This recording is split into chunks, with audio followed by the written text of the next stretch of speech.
Cowboy let an Apache woman stay for a night, unaware that three more would actually stay too. Before we dive into the story, don't forget to like the video and tell us in the comments where you're watching from. The afternoon sun hung low over the high desert of northern Arizona, giving the land a pale gold color that didn't warm anything. The heat pressed down steadily, but the wind stayed cool enough to sting Thorne Callahan's cheeks as he worked his way along the narrow ditch that carried water toward his cattle trough. He had been out here most of the day, fixing leaks, clearing sand buildup, and tightening wooden braces. The work helped him stay focused, helped keep old memories from circling back. He preferred tasks like this: quiet, repetitive, predictable. Nothing unexpected, nothing he couldn't control. Thorne paused at a bend in the ditch where one of the older pipes had shifted out of place during last week's storm. He knelt, set his gloves on the ground, and ran his fingers along the joint to check the seal. It was still tight, but the wood frame bracing it had started to sag. He made a mental note to fix it before winter. The list of chores never ended, and in a way, that was good. It gave him purpose. It kept him from thinking too much about the past, about the small settlement where his wife and newborn son had lived before raiders tore through and burned the cabins. Thorne had buried his family himself. After that, he chose distance from people. Distance meant no more loss. He rose to his feet with a slow breath, wiped sweat off his brow, and scanned the area ahead. His property stretched far, and rarely did he see anyone near it. So when he noticed what looked like a collapsed bundle near a fallen cottonwood tree 50 yards away, he stopped moving altogether. He narrowed his eyes, trying to tell if it was an animal, a coat, or something else. The bundle didn't shift with the wind. It didn't twitch like a wounded deer. It remained still, almost unnaturally so. Thorne felt his stomach tighten with caution. The territory was rough, and he had seen ambushes set up like this before. Something left in the open to draw a man in. But the shape was small, thin, human-sized. Thorne approached slowly, boots crunching over dry soil. He kept his hand close to the knife at his belt, not out of aggression, but out of habit. As he stepped around the cottonwood trunk, the shape came into full view, and everything in him stiffened. A young woman lay on her side, her breathing uneven, her hair tangled across her cheek. She was Apache, her skin sun-touched and streaked with dirt. Her dress, deerskin with beadwork, was torn badly, the hem shredded, the sides ripped, and the neckline ripped open almost halfway down her chest. The tear exposed a deep line of cleavage, bruising, and scraped skin beneath, the damage rough and clearly from force, not choice. Her legs were scraped, her ankle swollen, and her left arm carried 3 cuts that had dried into dark red lines. Thorne took a step closer. "Ma'am," he said quietly, keeping his voice steady. "You awake?" Her eyelids fluttered, then opened fully. She reacted fast, fear first, then defiance. She tried to push herself up, but her arm shook and gave out, leaving her propped awkwardly with her elbow half bent. She looked at him like she expected him to strike her or drag her somewhere. Thorne felt something twist in his chest at that look. Anger, not at her, but at whoever made her expect harm. "Stay back," she whispered. Her voice was soft but steady. She wasn't begging. She was warning. Thorne stopped, moving immediately. "You're hurt," he said. "You need water." She shook her head, more out of stubbornness than ability. She tried again to stand, her legs trembling beneath her, and her breath hitched sharply when her injured ankle buckled. Thorne stepped forward on instinct, but she raised her hand sharply to stop him. Even now, she wanted to control what happened to her. "What's your name?" he asked, letting her keep the space she needed. She looked unsure whether to answer, then finally murmured, "Sonny." Thorne nodded. "I'm Thorne." She didn't relax, but she didn't look away either. He studied her injuries carefully. She hadn't been lying here long, but dehydration and exhaustion were setting in. Her dress was dirty from crawling. Her hair carried dust from miles of walking. She had been running from something or someone. "You'll pass out again if you try to move," he said. "You need to get off the ground." She swallowed slowly, her eyes drifting to his holster, then to his hands, then back to his face. She wasn't deciding if she could trust him.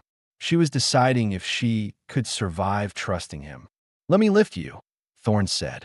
"You don't have to like it. Just let me get you to shade." Sonny breathed in shakily. "If you try anything, I won't," he said. His tone didn't rise. It didn't waver. He meant it.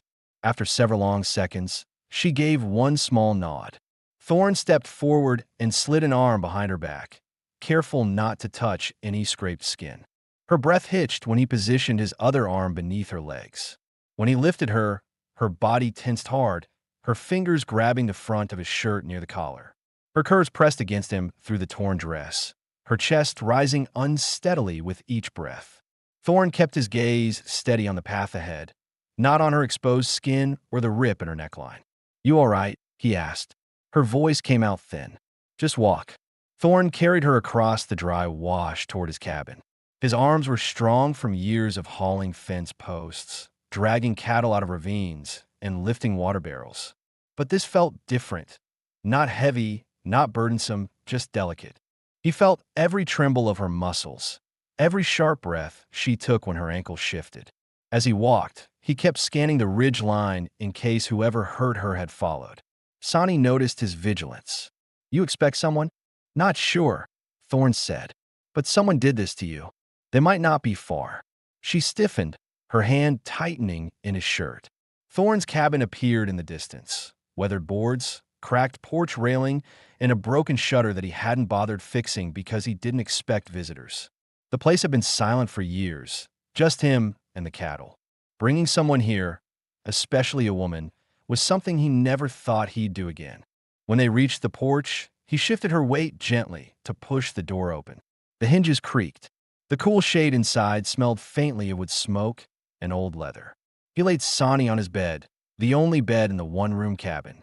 She watched his hands closely as he adjusted the blanket under her head. "You mean no harm?" she asked. The question came out soft, like she wanted to believe the answer but didn't dare assume it. "No harm," he said. "You're safe here tonight."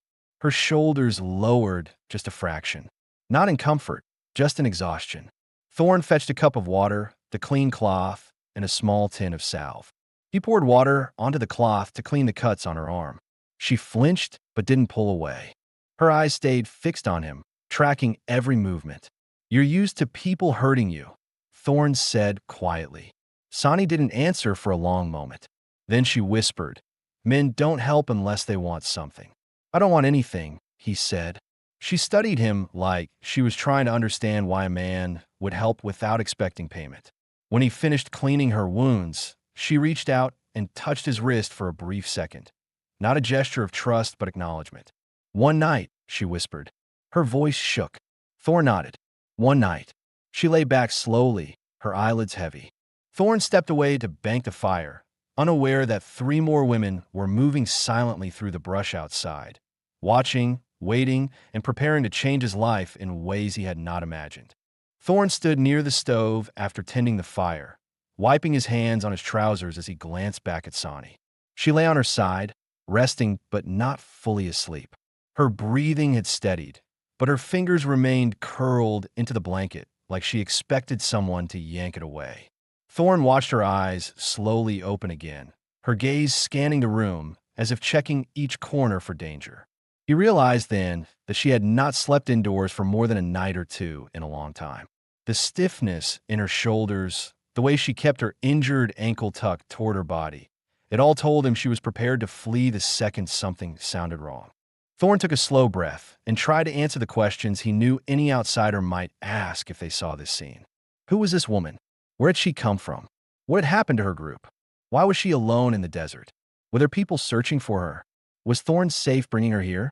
The truth was, Thorn had no answers yet, and that bothered him more than he wanted to admit. He set his tools aside and moved to the table, giving her space. "You warm enough?" he asked. Sonny nodded slightly. "Yes." Her voice was quiet, but her tone carried exhaustion that went beyond the injuries. She shifted and winced when her ankle brushed the blanket. Thorn noticed it immediately. "That ankle's bad," he said. "I'll wrap it once you're ready." She didn't argue. That alone surprised him. Most people, especially ones who'd been harmed before, didn't allow strangers near their wounds. But she simply watched him for a moment, then released a slow breath. "I didn't mean to come onto your land," she said. "I was trying to reach the ridge. Thought I could hide in the rocks." She paused. "I didn't expect my legs to give out." Thor nodded once. "Happens to anyone pushed too far. You didn't choose to fall." Her expression shifted. She wasn't used to someone taking her side. He walked over with a jar of cool water, handing it to her carefully so she wouldn't strain her arm. As she drank, he noticed how her hands trembled, not violently, but with the kind of fatigue that came from days of fear and running. When she lowered the jar, she swallowed hard. "There were 4 of us," she said. "We stayed together since the attack. We were looking for someplace safe." She hesitated, as if deciding how much Thorn deserved to hear. "I separated from them this morning. I meant to find water and return, but I slipped down a ravine and twisted my ankle. I couldn't move fast enough." Her voice tightened at the end, as if she hated admitting weakness. Thorn listened closely, filing every detail away. 4 women, traveling together, injured, still nearby. And if they had been attacked once, whoever attacked them might still be hunting. He took a slow step toward the window, looking out over the darkening yard. The sky had shifted to a deeper shade of blue, and the first faint stars were appearing above the ridge. Something tugged at his attention, a subtle sound, a crunch of dry grass, faint but unmistakable to a man who lived in silence as long as he had. A prickle of tension climbed his back. Sonny noticed the change in his posture. "What is it?" He didn't turn from the window. "Someone's outside." Sonny sat up too quickly, pain flashing across her face, but fear overruling it. Her hand gripped the blanket as she stared at the window. "If they followed, they're not coming at the door," Thorn murmured. "They're watching." He stepped toward the rifle resting on the wall, not grabbing it yet, but making sure it was close. His heartbeat stayed steady, but his jaw tightened. He had seen ambushes before. He had walked in a trap set by men who knew how to use bait. But this didn't feel like men preparing to strike. The noise outside was too light, too careful, like someone trying not to be heard. Sonny swallowed hard. "Let me look." "You stay," Thorn said firmly. "I'm checking." But before he could move, the door thudded lightly, once. Not a kick, not an attempt to force it open. Just a single muted knock that sounded more like someone exhausted, trying to ask permission rather than someone attempting to break in. Sonny's breath caught. "It's them," she whispered. "They found me." Thorn opened the door with caution, standing slightly behind it in case someone lunged. But no attack came. Instead, 3 figures stood in the cold dusk. 3 Apache women, each in worse shape than Sonny. The oldest-looking one, tall and strong despite a long gash across her arm, stared at Thorn with hard suspicion. Her dress was torn down the side, her braids messy and weighted with dust. Behind her, a younger girl leaned heavily on a crooked walking stick. Her limp was clear even in the limited light. Her dress hung loose around her thin frame, the fabric ripped near the hip. The third woman, barely beyond her early 20s, stood closest to the porch, shivering even though the air wasn't cold. Her hands clutched the remains of a blanket tied around her shoulders. Sonny whispered their names in a shaky breath. "Mira, Tala, Noka." The 3 women stared at Thorn as if waiting for him to reveal what he had done to Sonny. Their eyes were guarded, sharp, and ready to defend her if needed. Thorn stepped back just enough to show he wasn't blocking the doorway. Sonny pushed herself up on her elbows. "They didn't touch you?" Mira asked her, voice tight. "No," Sonny said quickly. "He helped me." Myra's posture shifted, but only slightly. Relief mixed with caution. Tala spoke next. "We saw you fall. We tried to reach you, but there were riders on the ridge. We hid until dark." Noka's eyes were glued to Thorn. "You're not with the men who hurt us." "No," Thorn said simply. "I'm alone." The 3 exchanged looks, each one silently acknowledging they had no better place to go. Sonny lifted her hand weakly toward him. "Thorn, they stay too." Thorn looked at the 4 women, injured, exhausted, frightened, but fiercely protective of one another. His home wasn't built for guests. He hadn't shared it with anyone in years. But he couldn't push them away. "Not like this." "Come inside," he said. "All of you." Mira hesitated before stepping in. her eyes scanning every corner of the room. Tala limped past her with a soft groan, holding her side. Noka entered last, staring at Thorn's rifle with calculated judgment. Sani watched them with tears that didn't fall, only filled her eyes. Thorn closed the door behind them and felt the air shift, the quiet cabin no longer empty, no longer lifeless. For women who had survived things they had not yet spoken were now under his roof. For the first time in years, Thorn felt something he hadn't expected. He wasn't alone, and the reality of that unsettled him more than he knew how to express. The cabin felt smaller the moment the three women stepped inside, not because of the space, but because of the weight each of them carried. Thorn could sense the exhaustion radiating off them like heat from a stove. Their breathing was uneven, their steps unsteady, their eyes wary and sharp. The cabin had never held this many people at once, not since Thorn's family had been alive. The memory hit him unexpectedly, but he pushed it aside and focused on the present. Mira moved first, her tall frame casting a shadow across the wall as she scanned the room. She had the posture of someone used to leading, someone who stood in front of others when danger came. The cut on her arm had reopened from the long walk, streaking fresh blood down her elbow. She didn't wince, but Thorn saw her jaw tighten. Tala stood near the stove, leaning carefully on her walking stick. Her limp was worse than Sani's ankle injury. She held her ribs as if they had been bruised or cracked, and her breathing came in shallow pulls. Her eyes drifted between Sani and Thorn, unsure which one she should focus on. Noka stayed closest to the door, small and alert, her eyes darting around the room. She carried a nervous energy that suggested she had been scared for so long she didn't know how to relax. Thorn noticed the slight swell around her knee, meaning she had sprained it more severely than Sani had implied. Noka kept her hands near her waist, as if ready to grab something if she needed to defend herself. Sani pushed herself up higher on the bed and reached out to her sisters in survival. Thorn noticed the way her hand shook, not from fear, but from the strain of trying to show them she was all right.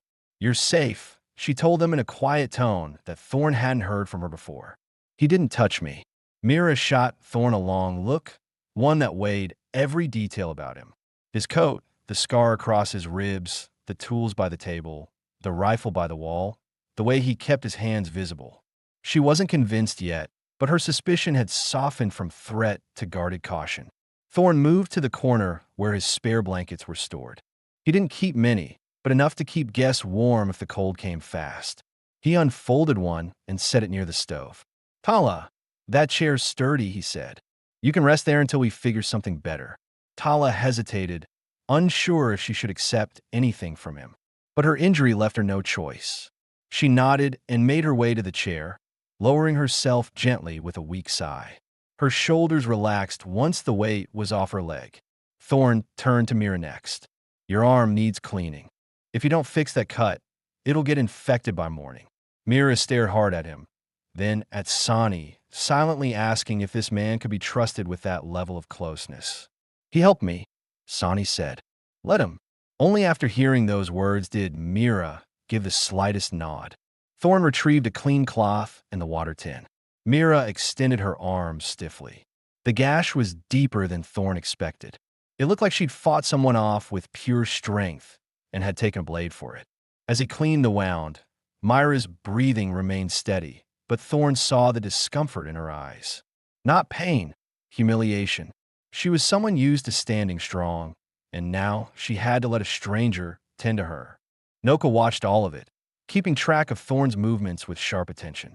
Thorn wondered how long she'd been in that fight-or-flee state. Probably too long. She moved towards Sani, eventually slipping down onto the edge of the bed. Sani touched her hand, grounding her. Thorn addressed the question he knew the listeners and the women needed answers to. "Who attacked you?" Mira answered, voice low. "A group crossing the lower pass. 5 men. They stopped us when we refused to hand over supplies we didn't have. When they saw we were alone, they wanted more than food." She looked away briefly. "We fought. We ran. They chased us for nearly 2 days." Thorn felt a slow burn in his chest. "They still close?" Tala nodded weakly. We saw them on the ridge before sunset. That meant danger hadn't passed. Thorn felt his instincts kicking in, calculating distance, terrain, and how much time they had before someone might come searching for the women. They don't know you're here, Thorn said, but they know you're hurt. That's the kind of men who don't quit easy. The room fell silent. Sani looked at Thorn, her expression shifting. She wasn't afraid of him anymore. Now she feared what might come to the cabin. Thorn wasn't a man who invited others into his trouble, but now for women relied on him without saying it aloud. He hadn't expected this responsibility. He had lived alone for years because losing people once had taught him to avoid caring again. But standing here, with their injuries and fear filling the room, he realized he didn't have the option to push them out. He set Myra's arm down gently after finishing the bandage. "You're safe tonight," he said. "The door stays barred. No one gets in unless I say so." The words seemed to settle something deep in the room. Noka looked around, then asked in a small voice, "Where will we sleep?" Thorn looked at the floor, at the blankets, at the limited space in his cabin. He hadn't thought this far ahead. He knelt near the stove, spreading blankets and a spare coat on the wooden floor. "You take the warmest spot," he said, pointing to Tala. "Mira, you stay near the wall. Noka, you keep close to Sani." Sani gave him a tired, grateful look that surprised him with its softness. Thorn grabbed his coat and boots and stepped toward the door. Mira frowned. "Where are you going?" "Roof," he said simply. "I'll watch until sunrise. If anyone comes near this place tonight, I'll know." Sani stared at him, confusion and something like relief mixed in her expression. "You don't need to do that." "I do," Thorn said, "because they'll try again if they think you're close." He opened the door, feeling the chill of night hit his face. Before he stepped out, Sani spoke again. "Thorn." He turned. "Thank you," she whispered. He nodded once and climbed to the roof, rifle in hand, the desert quiet spreading out in all directions. Inside, for women settled into uneasy sleep. Outside, Thorn listened to every shift of the wind, every creak of the boards, knowing that tonight marked the first night his lonely, silent life had begun to change in ways he still didn't understand. Thorn stayed crouched on the roof until the first streaks of daylight pushed across the desert. His legs were stiff, his shoulders tight, and his eyes burned from staying awake, but he never allowed himself to rest. The memory of the raiders who had destroyed his old life made him watch the darkness with a kind of alertness that never faded. He didn't see riders, didn't hear hoofbeats, didn't catch signs of movement, except for a few jackrabbits crossing near the scrub. Still, the uneasiness stayed with him, whispering that they weren't safe yet. When the wind shifted and carried the faint smell of smoke from inside the cabin, Thorn climbed down. He paused before entering, reminding himself that the cabin was no longer empty. He was no longer stepping into quiet space where he was the only heartbeat in the room.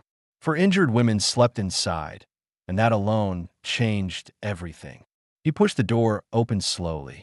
Sani was awake, sitting upright on the bed with the blanket pulled around her shoulders. She looked stronger than last night, but still tense, like she expected bad news the moment he spoke. Mira sat against the wall, her freshly bandaged arm resting across her stomach. Noka slept curled beside Sani, gripping the edge of the blanket as if she was afraid someone might pull it away. Tala breathed carefully on the warm side of the stove, her limp leg extended on the blanket. Sani's eyes found Thorn immediately. She searched his face like she needed proof of safety before she relaxed. "You stayed up all night," she said, her voice quiet but steady. "Didn't plan on sleeping," Thorn replied. Mira watched him with narrow eyes. "Did anyone come?" "No," Thorn said. The ridge stayed empty. Noka stirred at the sound of his voice and opened her eyes. For the first time since arriving, she didn't look startled. Tala blinked awake next, wincing slightly as she shifted her ribs. Thorn knew the listeners would wonder the same things Sani wondered now. Was Thorn going to force them to leave at dawn? Was he prepared to deal with 4 women depending on him? Did he expect anything from them? This chapter needed to answer those concerns without breaking the realism of the story. Sani leaned forward. "Thorn, we need to know something. What do you expect from us in return for staying here?" The question hit him harder than he expected. He wasn't used to explaining himself, wasn't used to people asking him about his intentions. But the fear in her eyes, and in Myra's, Tala's, and Noka's, told him that they needed clarity. Nothing, Thorne said plainly. You're hurt. You need rest. That's enough reason. Mira straightened, studying him again. Men don't usually help without wanting something. I'm not most men, Thorne answered. Sonny held his gaze, trying to read him in a way that felt deeper than last night. When she finally nodded, Thorne felt something shift in the room. Not trust, not yet, but a first step toward it. The cabin then fell into the quiet rhythm of waking bodies. Thorne pulled the kettle onto the stove, adding more wood and letting it warm. He moved slowly, aware that every sound seemed louder in a room full of people who had lived with fear longer than he had been aware of them. He set 4 tin cups on the table, then added a fifth, realizing how strange that felt after years of setting just one. Tala shifted, her breath catching from the pain in her ribs. Thorne crouched beside her. Let me see. She hesitated, then lifted her blanket slightly. He saw the dark bruising along her side, an ugly semicircle that told him someone had kicked her while she was down. Thorne's jaw clenched. He examined the ribs gently, touching only the skin around the bruises. Two might be cracked, Thorne said. You'll need to stay still for a few days. Tala nodded, her face pale from the ache. We never cared about pain, she whispered. But this time we ran too long. Thorne helped her sit straighter and set a folded blanket behind her back. She gave him a faint look of gratitude before leaning into it, relieved. Noka woke fully and stretched her sprained knee slowly. She turned her gaze to Thorne again, but this time curiosity replaced suspicion. Why do you live here alone? She asked. This land is wide and hard. Most men marry or move near town. The question stirred something old inside him. Sonny watched closely. Thorne pulled the kettle off the stove and poured steaming water into the cups before answering. I lived in a settlement once. Had a family. Lost them. He set the cups on the table. After that, I kept to myself. Didn't want company. Didn't want to lose more people. Mira looked at him, her anger softening with understanding. Sonny lowered her eyes, absorbing his pain with a kind of empathy Thorne hadn't expected. Noka blinked slowly. Do you regret helping us? He shook his head. No. Sonny watched him a moment longer. These men, they'll look for us. They won't stop. I know, Thorne said, which is why we'll plan before doing anything. The women exchanged worried glances. None of them had slept enough or healed enough to face pursuers. Thorne understood that before they could build a strategy, they needed strength, food, and time to trust him more deeply. He lifted his coat from the peg near the doorway. I'm checking the area again in daylight, he said. If anyone's hiding close, I'll find the signs. You all stay inside. Mira frowned. You go alone? Always have, Thorne replied. I know this land better than anyone. Sonny reached out suddenly, her hand brushing his sleeve. The touch was small, barely noticeable, but enough to stop him in his tracks. Thorne felt her fingers tremble.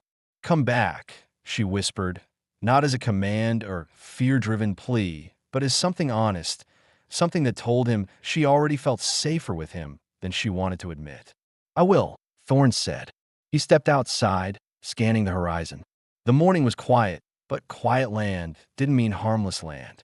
He tightened his jaw, checked his rifle, and walked toward the ridge where danger might be waiting, unaware that Sonny's eyes followed him until he vanished behind the cottonwoods. Thorne moved through the brush with careful, calculated steps, keeping his rifle angled downward but ready. The sun had barely lifted above the ridge, spreading a pale, cold light across the desert floor. This was the hour when tracks spoke the clearest, before wind or heat softened them. Thorne understood that anyone following the women would have approached from high ground, where they could watch the open stretch toward his property without being seen. He headed there first, aware that if danger existed, he needed to find it before it found them. He scanned the dirt near the cottonwoods where he'd found Sonny. Her collapsed form had left a faint impression, and now he saw 3 additional sets of tracks leading toward the cabin. Mira, Tala, and Noka. Their footprints overlapped unevenly, showing they'd moved quickly and quietly. But he caught something else too, hoof prints deeper than his own horse's weight. Someone had ridden close last night, no more than an hour after he'd carried Sonny home. Thorn knelt and touched the edge of one print. The dirt was still firm, meaning the rider had moved through before the temperature dropped. His pulse quickened, not out of fear, but because this confirmed the danger he suspected. Whoever hurt the women wasn't far behind. He rose and followed the hoof marks along the ridge. They stopped at a cluster of rocks where a horse had turned sharply. From that point, Thorn spotted boot prints leading toward the overlooking ridge. One set only, heavier than the light, quick steps of the women. The boots were wide at the heel. A man with weight. A man carrying gear. A man who didn't fear being followed. Thorn climbed higher. When he reached the ridge, he crouched behind a boulder and surveyed the land stretching miles toward the lower pass. The morning light revealed something he needed to know. Thick dust patterns on a distant trail, dust rising in small bursts. Not wind, not livestock. Horses, several of them, moving with purpose. He counted at least 5 riders. His jaw tightened. That matched the number the women had mentioned. The men weren't wandering. They were riding in a line, scanning the brush, checking low ground, looking for someone. Looking for 4 women who had escaped them. Thorn felt a slow, cold determination fill his chest. Back at the cabin, he knew the women would be worried about how long he was gone. They didn't know if he'd come back. They didn't know if they were safe. Thorn also knew listeners would wonder. Were the attackers close? Could Thorn defend all 4 women alone? Did the raiders plan to come here? What was Thorn willing to do for people he barely knew? Those answers needed to emerge now, naturally, inside the story. He descended the ridge quickly, weaving through mesquite and sagebrush while keeping his rifle steady. The moment the cabin came into view, he saw Sonny standing just outside the door, using the frame for support. She shouldn't have been walking on that ankle, but she was forcing herself upright anyway. Her eyes found Thorn first, and the tightness in her shoulders eased a little though she didn't step forward. Mira stood behind her, arms crossed, watching the tree line for movement. Tala leaned on the table near the doorway, while Noka hovered like a nervous shadow. When Thorn stepped onto the porch, all 4 women looked at him as if the outcome of their lives rested on whatever he was about to say. Sonny spoke before anyone else. "You're back." She said it not as a greeting, but as something she'd been repeating in her mind since sunrise, trying to convince herself he wouldn't disappear. Thorn nodded. "Yeah, I said I would." Mira stepped forward. "What did you see?" Thorn set his rifle against the wall. "Hoof prints near the ridge. One man came close last night. Watched the cabin, then left." Sonny's eyebrows pulled together. "Just one. 5 more farther south," Thorn said. "Riding hard. Their trail shows they're hunting, not passing through." Tala's breath caught. Noka lowered her head and gripped the doorframe with both hands. Myra's jaw clenched until the muscles stood out. "They'll come here," Mira said. It wasn't a question, just a fact formed from experience. Thorn didn't sugarcoat anything. "If they catch your trail again, yes. They'll keep moving this way." Sonny turned toward him slowly. "Why didn't you tell us last night?" "Because I wanted proof," Thorn replied. "Now I have it." The room fell silent, but not with helpless fear. The silence held calculation, the kind people reach when survival becomes a plan instead of a hope. Sonny stepped closer, her weight shifting carefully on her injured ankle. "Thorn, you should know the truth. They didn't just want our supplies. They took women before us. Some didn't survive." Her voice tightened. "They won't leave until they find someone." Thorn felt something shift inside him. He had brought strangers into his home, knowing nothing about them except that they needed help. Now he knew the threat tied to them was far worse than he'd anticipated. But the decision he made yesterday didn't change today. "We'll deal with them," Thorn said. "But not until you're all strong enough to move if needed." Mira frowned. "Move? You want us to leave?" "I want you alive," Thorn said firmly. "If these men find you too weak to run, they'll take everything from you again." The answer surprised them. Sonny blinked at him, as if she hadn't expected protectiveness without conditions. Mira looked away for the first time, her stern confidence faltering. Tala raised a trembling hand to her ribs, realizing how little she could defend herself. Noka stepped beside Sani unconsciously, seeking safety. Thorn continued. There's an old canyon north of here. Narrow entrance, only one path in. I used it years ago to hide cattle during storms. If trouble comes too close, we go there. Together. Mira stared at him, silent. Why risk yourself for us? Thorn's answer came without pause. Because someone needs to. Sani looked at him with something new in her eyes. Something soft, something quietly emotional, something she tried to hide by looking down at her hands. Thorn didn't acknowledge it aloud, but he saw the way her breath changed, the way her shoulders eased, the way she began to believe he wasn't helping out of duty. He was helping because he cared. Mira broke the silence next. What do we do now? Thorn walked to the table and placed his hands flat on the wood, planning. You rest. You eat. I'll reinforce the doors and windows. Then I'll scout the southern ridge again at dusk. If the riders come this way, we'll know before they're close. Tala finally spoke, her voice faint but clear. You're one man. They're five. I've handled worse, Thorn said simply. And I'm not alone anymore.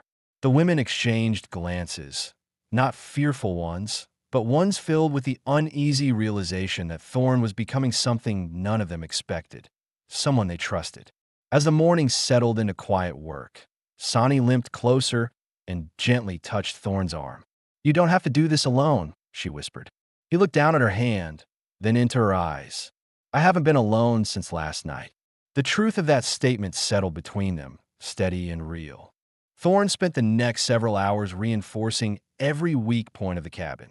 The women watched him work from inside, each fighting through their own pain while trying to understand who this man truly was. He moved with purpose, checking shutters, strengthening the door frame with an extra plank, adjusting the window latch so it couldn't be forced from the outside. He wasn't panicked. He wasn't reckless. He had the steady movements of someone who had defended a home before and learned the cost of failing to do it in time. Inside the cabin, Sani kept her injured ankle elevated.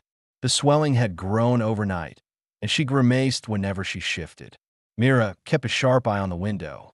Tala breathed shallowly, trying not to aggravate her ribs.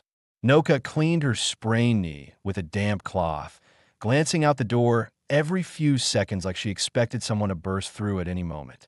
The listeners might have wondered earlier, were the women headed before the attack? Did they have families or a tribe searching for them? Were they fleeing something more than the five riders? What did Sani truly fear? What did Thorn plan if a confrontation became unavoidable? These unanswered points needed to be woven naturally now. Thorn finally stepped inside, brushing dust from his coat. South Ridge is where I saw the most movement this morning, he said. If they track north, they'll follow the wash line first. Mira straightened. How long do you think we have? Hard to say, Thorn replied. They're moving fast. They know you're exhausted. Men like that chase easy prey. Tala lowered her gaze. We weren't supposed to be alone, she murmured. We were traveling to join a distant band. A family took us in after our village scattered. But they were attacked too. They told everyone to run.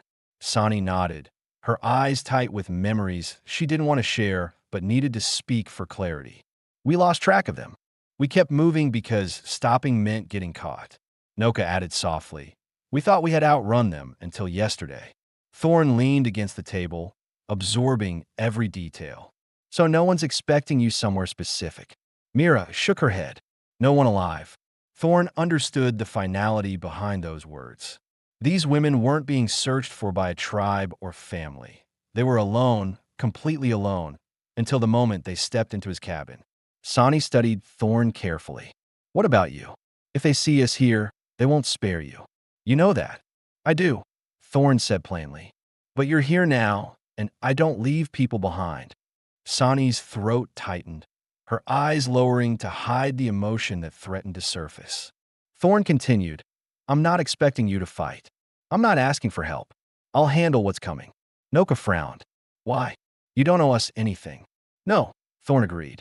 But I won't let what happened to my family happen again. A heavy silence settled. For the first time, the women understood his fear wasn't rooted in danger. It was rooted in memory. Sani reached for the nearby chair and pulled herself upright with effort. She limped to the table, placing her hand on its edge to steady herself. Thorn moved toward her without touching her, letting her choose the distance. She looked at him with quiet resolve. If you fight for us, we stand with you.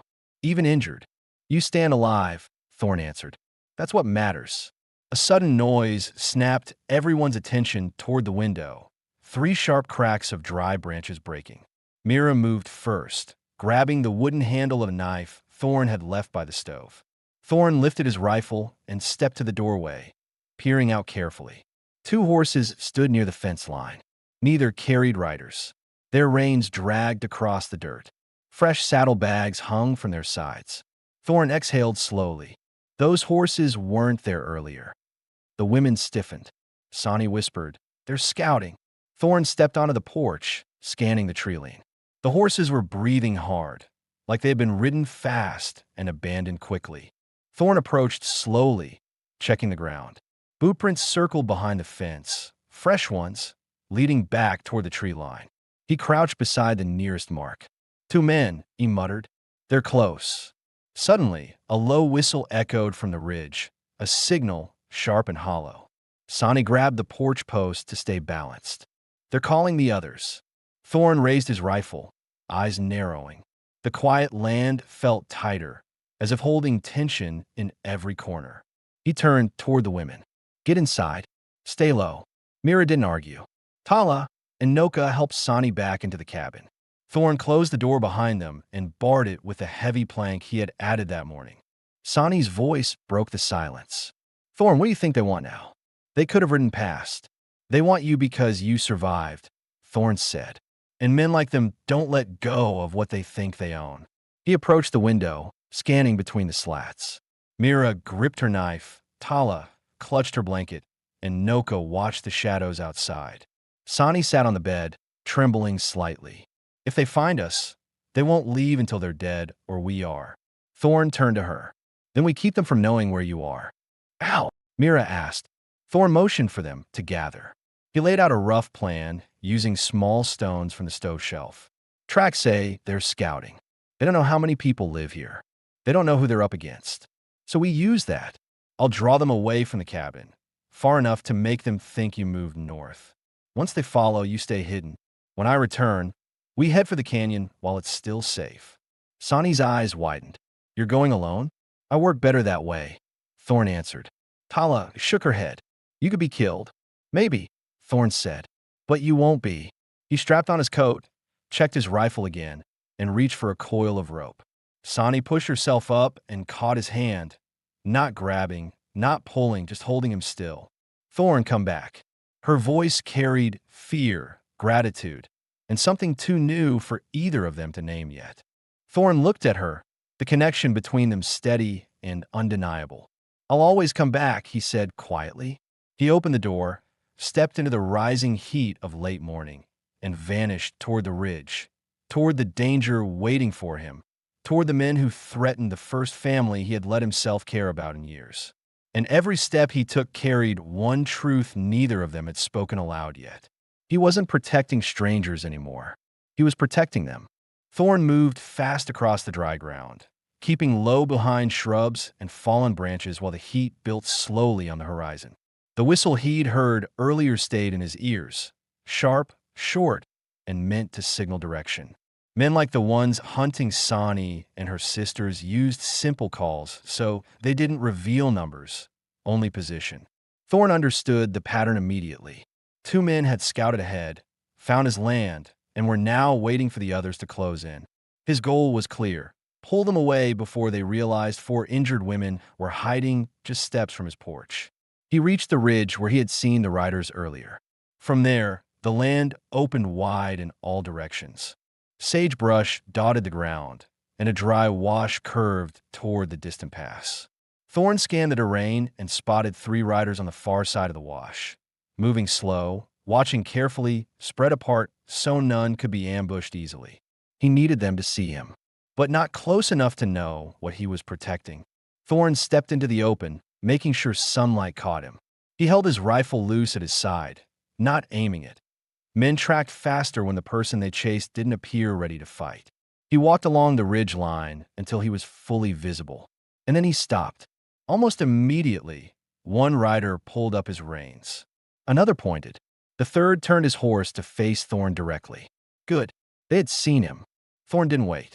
He turned north and started walking, deliberate, steady steps, as if leading them toward some hidden camp. He didn't run. Running told men they were chasing fear. Walking told them he was worth following because he had something to protect. The riders took the bait. All three began moving toward him at a controlled pace, not charging, not rushing.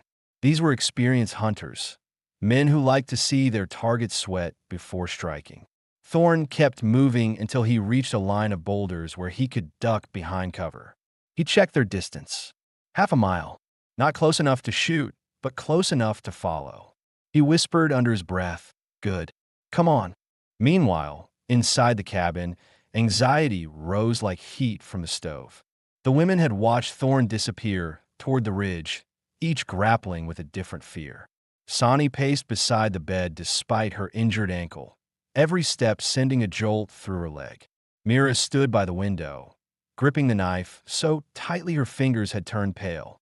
Tala sat on the floor with her back supported by blankets, trying to stay calm despite the pain radiating through her ribs. Noka held one of Thorn's spare shirts, twisting the fabric in her hands as if trying to anchor herself. The doubts listeners might have asked, why didn't the women try to run earlier? Could they defend themselves? What would they do if Thorn didn't come back? Were they prepared to survive another attack? Needed to be explored here through their voices. Mira finally spoke. If he doesn't return soon, we move. Sani, stop pacing. Move where? We can barely walk. To the canyon he mentioned, Mira said. He said only one path leads in. We'd have a chance to hide there. Sani shook her head. We wouldn't make it without him. And if those men see us leave, we'd be caught before reaching the first bend. Noka's voice came out small. What if he's already fighting? Tala looked at the window, worry deep in her eyes. What if he isn't coming back? Sani turned sharply at that, pain flickering across her face. He will. How can you be sure? Mira asked.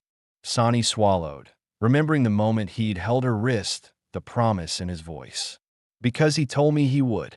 Mira let out a slow breath, not convinced, but unwilling to argue further.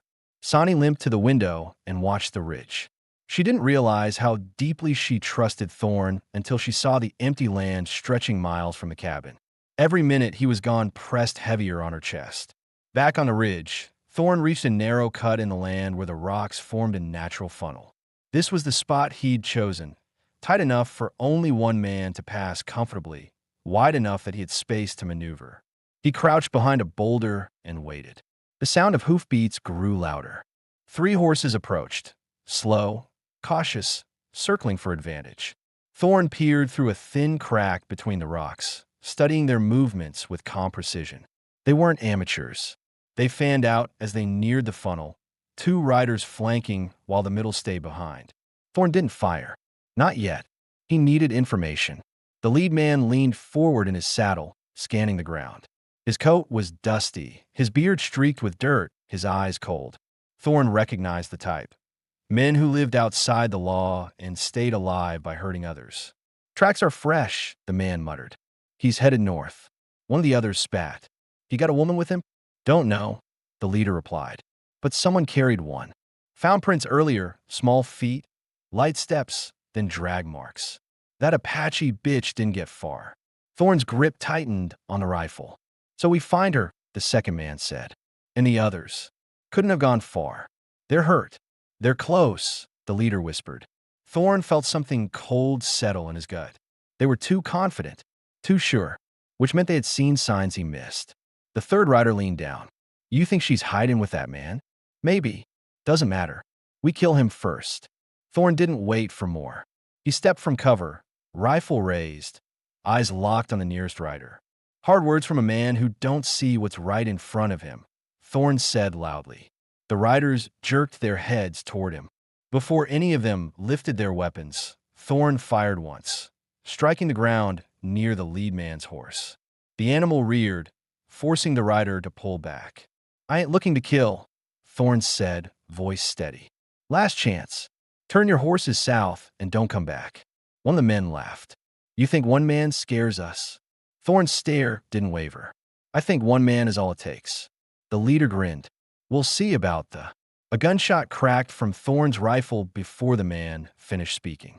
This time, he aimed closer, splintering the wood of the man's stirrup, sending the rider scrambling.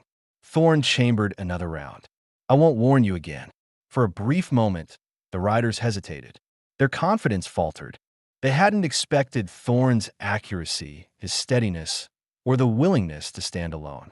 But then the leader snarled, face twisting with anger. Fine, we'll bring all 5. Thorn watched them retreat toward the pass. He kept the rifle trained until they vanished behind the ridge. He knew what that meant. The real attack was coming. Soon. And it wouldn't be 3 men next time. It would be 5.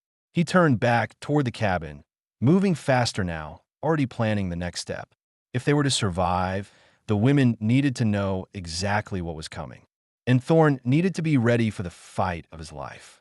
Thorn reached the cabin with a hard, steady stride, dust rising behind him as he crossed the yard.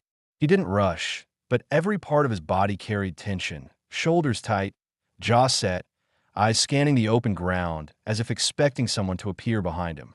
The women saw this before he even opened the door. Sani's breath caught. Mira straightened instantly. Tala pushed herself upright despite her ribs screaming. Noka gripped the edge of the table with white knuckles. When Thorn stepped inside, all 4 looked at him with the same question in their faces. Are we safe? Thorn shut the door and dropped the bar into place. 3 riders followed me, he said. They'll bring the other 2. They're coming here. Sani let out a shaky exhale. Myra's face hardened, but fear flickered beneath the surface. Tala closed her eyes briefly, overwhelmed. Noka stepped closer to Sani, seeking quiet reassurance. Thorn continued. They know you were wounded. They know you were carried. They're not guessing anymore. They're certain someone helped you.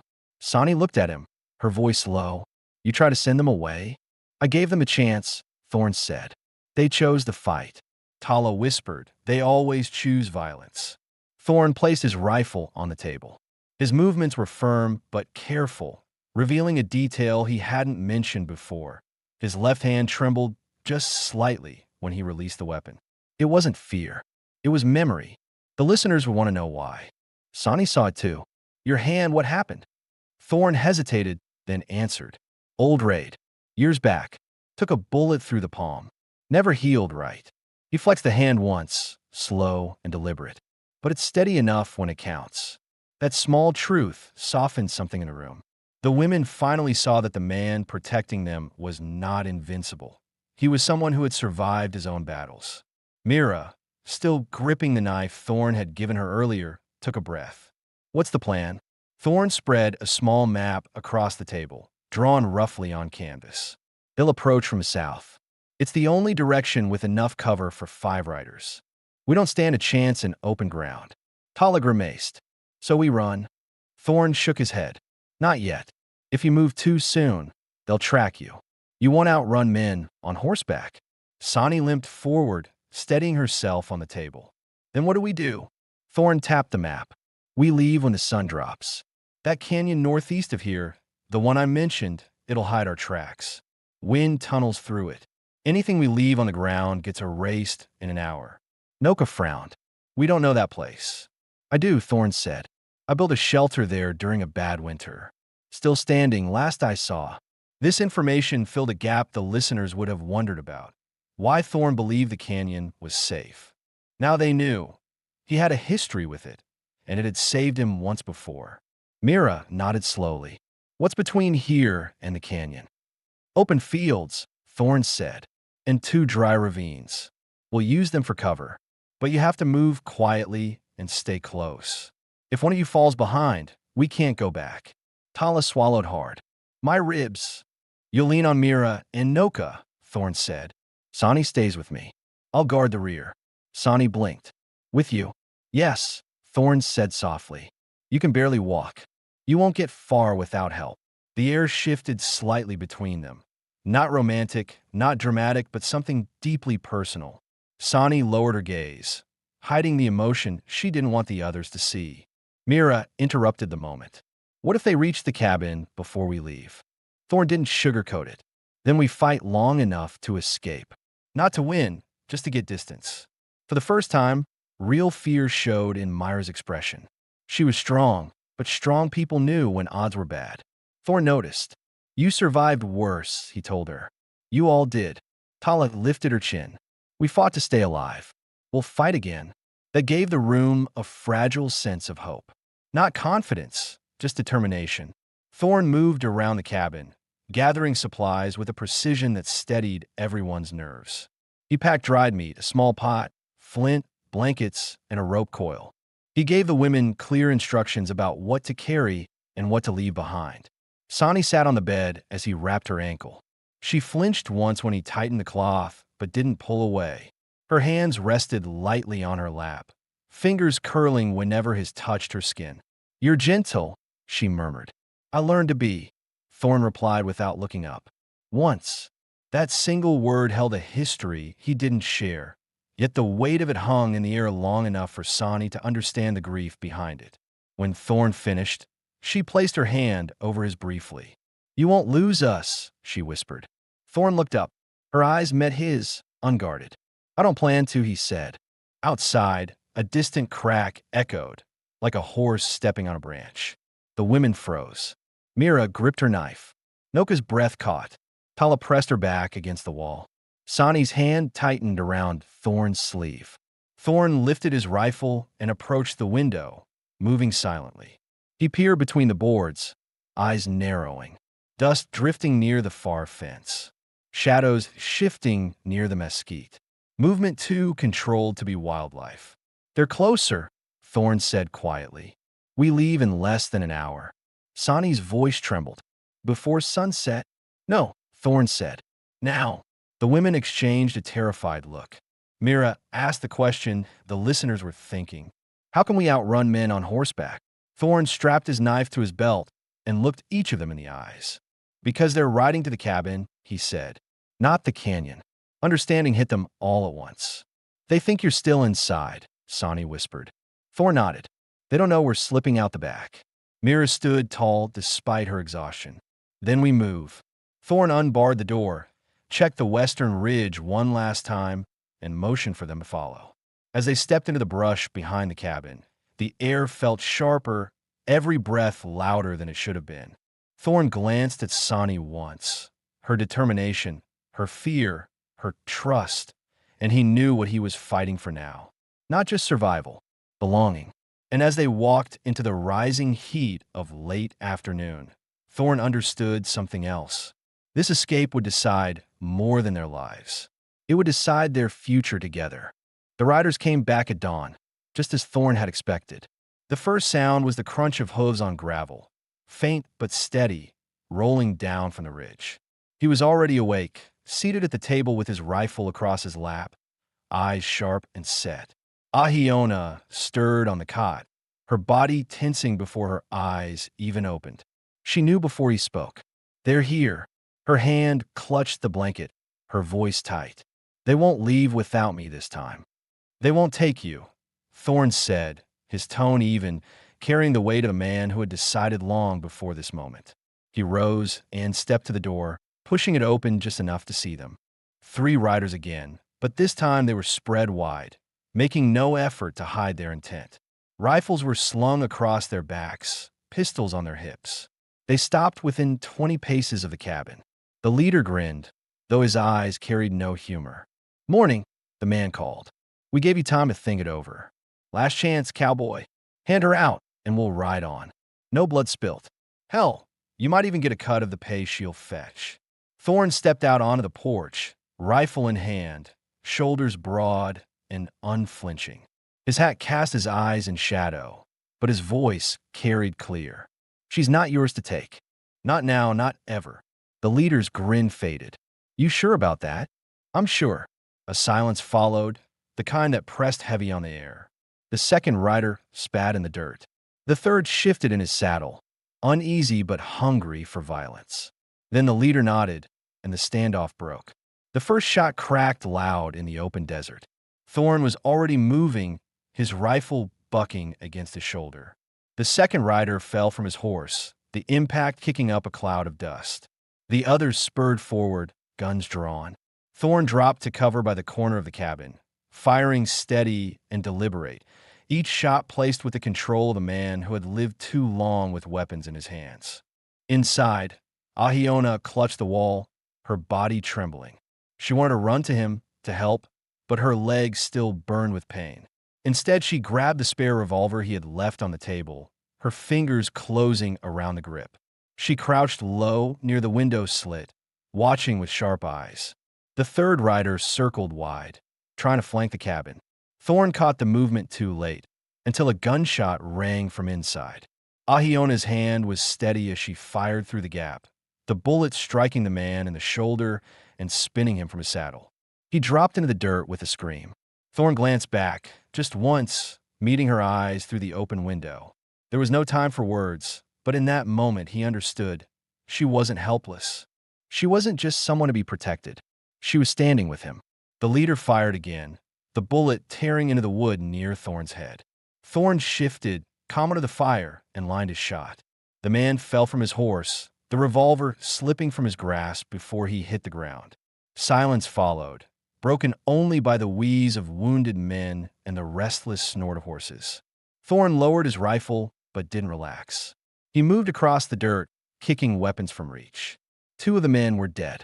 The third clutched his arm, blood soaking his sleeve, eyes wide with fear now that his bravado had run out.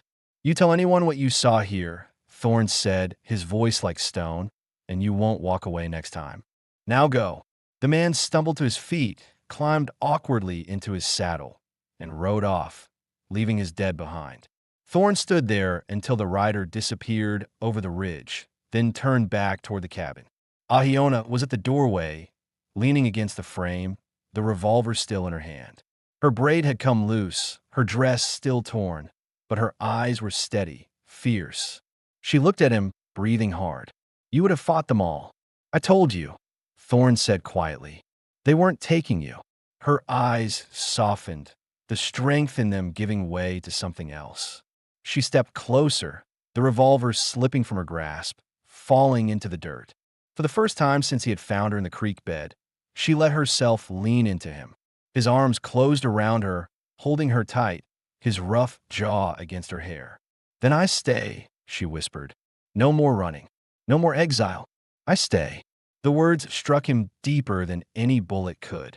He had lived years in silence, punishing himself with solitude, believing he had nothing left to give or deserve. Now here she was choosing him, not because she had no other choice, but because she wanted to. Inside, he tended her wound again, his hand steady as he unwrapped and rewrapped the bandage. She watched him closely, her eyes no longer guarded. When he finished, his hand lingered against her thigh, not out of duty, but out of choice. She placed her hand over his, and neither moved for a long moment. That night, the cabin felt different. It wasn't just his shelter anymore. It was theirs. The ghosts of his past still lingered, but they no longer ruled him. She had her own scars, her own exile, but together they had carved something new out of the silence. As a fire burned low, she lay on the cot while he settled nearby. Her voice broke the quiet. "You don't want me to leave." He met her gaze, his answer simple and final. "No, I want you here." She smiled faintly, her eyes closing in peace she hadn't known in years. "Then I am." For the first time in a long time, Thorn Maddox felt the weight in his chest ease. No more ghosts. No more silence without meaning. In the harsh desert of 1881, he and Ahiona had found what neither had believed they could have again: a home and someone to share it with.